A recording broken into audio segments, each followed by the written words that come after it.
Jadi siapa aja sih pelaku ekonomi yang terlibat dalam kasus ini? Yang pertama ada Tupperware itu sendiri, sebagai produsen utama yang menghadapi masalah finansial. Yang kedua ada pemberi pinjaman, sebagai kreditur yang menyepakati restrukturisasi utang dan menjadi pembeli beberapa aset perusahaan. Yang ketiga ada konsumen, yang mengalami penurunan permintaan terhadap produk Tupperware. Yang keempat, pemerintah dan pengadilan kepailitan. Mereka berperan dalam regulasi dan persetujuan restrukturisasi bisnis. Keterlibatan berbagai pihak ini mencerminkan interaksi antara produsen lembaga keuangan dan regulasi dalam pasar ekonomi. Bagaimana peran masing-masing pelaku dalam kegiatan ekonomi tersebut? 1. Tupperware. Sebagai produsen, Tupperware memegang peran utama dalam kegagalan ini. Pertama, ada kesalahan strategi bisnis. Tupperware gagal beradaptasi dengan perubahan pasar, termasuk pergeseran ke e-commerce dan model penjualan yang lebih modern. Kedua, ada manajemen keuangan yang lemah. Ketergantungan pada penjualan langsung tanpa diverifikasi saluran distribusi mengakibatkan penurunan pendapatan dan ketidakmampuan melunasi hutang. Ketiga, kurangnya inovasi produk-produk.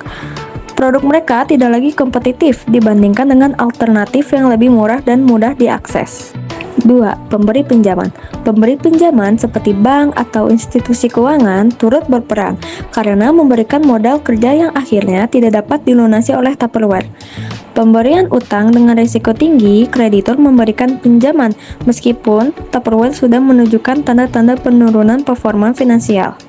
Tekanan untuk pengembalian utang ketika Tupperware gagal membayar kewajiban. Kreditur mungkin mempercepat jatuh tempo pinjaman yang memperburuk kondisi keuangan perusahaan. 3. Konsumen. Konsumen sebagai pihak yang menggunakan produk Tupperware juga memiliki peran dalam menurunnya kinerja perusahaan. Perubahan preferensi. Konsumen mulai mencari produk alternatif yang lebih murah dan mudah diakses di e-commerce. Penurunan kepercayaan harga. Produk Tupperware yang tinggi tidak lagi dianggap sebanding dengan nilai yang ditawarkan, sehingga konsumen beralih ke merek lain. 4. Pemerintah dan pengadilan kepailitan.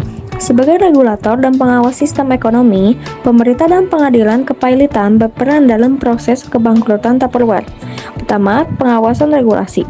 Pemerintah memastikan proses kepailitan berlangsung adil sesuai hukum yang berlaku. Kedua, perlindungan stakeholder. Melalui pengadilan kepailitan, pemerintah memediasi antara Tupperware dan kreditur untuk mengatur ulang atau memutuskan likuidasi aset perusahaan guna melindungi kepentingan kreditur dan pekerja. 3. Dampak ekonomi. Pemerintah juga harus mempertimbangkan dampak kebangkrutan terhadap tenaga kerja dan perekonomian lokal.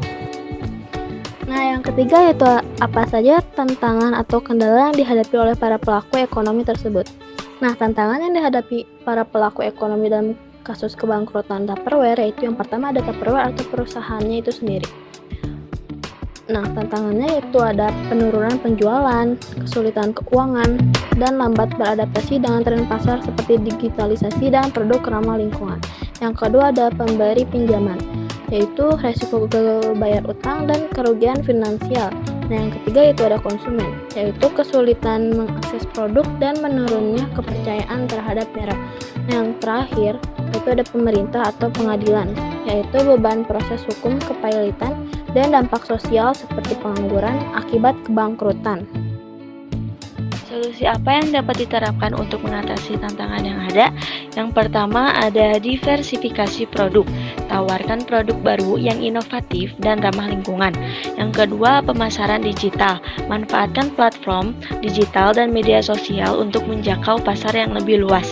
Yang ketiga, efisiensi operasional. Optimalkan proses produksi dan distribusi untuk mengurangi biaya. Yang keempat, kemitraan strategis. Berkolaborasi dengan perusahaan lain untuk memperluas jangkauan pasar. Yang kelima, negosiasi utang. Dapatkan keringanan pembayaran utang dari kreditur. Yang keenam, penjualan aset. Jual aset yang tidak strategis untuk mendapatkan dana segar. Yang terakhir, rekapitalisasi. Cari investor baru untuk mendapatkan suntikan modal. Apa dampak sosial dari kegiatan ekonomi tersebut bagi masyarakat? 1. Pengangguran. Tupperware sebagai perusahaan besar memberikan lapangan kerja bagi ribuan orang di seluruh dunia. Kebangkrutan atau penundaan kinerja mereka dapat menyebabkan pemutusan hubungan kerja atau PHK bagi para karyawan baik yang bekerja di perusahaan itu sendiri. Kedua, pengaruh pada kewirausahaan. Tupperware terkenal dengan model bisnis pemasaran langsung yang memungkinkan individu untuk berwirausaha dengan menjual produk mereka. Ketiga, kehilangan kepercayaan konsumen.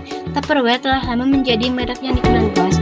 Kebangkrutan atau masalah keuangan mereka dapat merusak kepercayaan konsumen terhadap merek tersebut. Keempat, dampak pada pemasok dan mitra bisnis. Perusahaan yang terlibat dalam penyediaan bahan baku, pengemasan, atau distribusi bagi Tupperware dapat mengalami kesulitan ekonomi. Yang pertama, interaksi antar pelaku ekonomi. Pertama, Tupperware atau perusahaan itu sendiri memproduksi barang dan jasa, meminjam dana pemberi pinjaman, dan menjual produk ke konsumen. Yang kedua, pemberi pinjaman, yaitu bank dan investor, memberikan dana pinjaman kepada Tupperware dengan imbalan bunga atau keuntungan. Jika Tupperware kesulitan, mereka bisa terlibat dalam proses hukum. Ketiga, konsumen. Pembeli produk dari Tupperware memberikan pendapatan bagi perusahaan.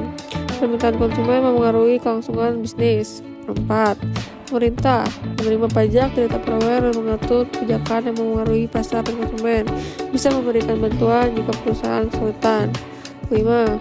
Pengadilan menangani kebangkrutan perusahaan, mengatur restrukturisasi atau likuidasi untuk menyelesaikan utang dan melindungi hak pihak terkait.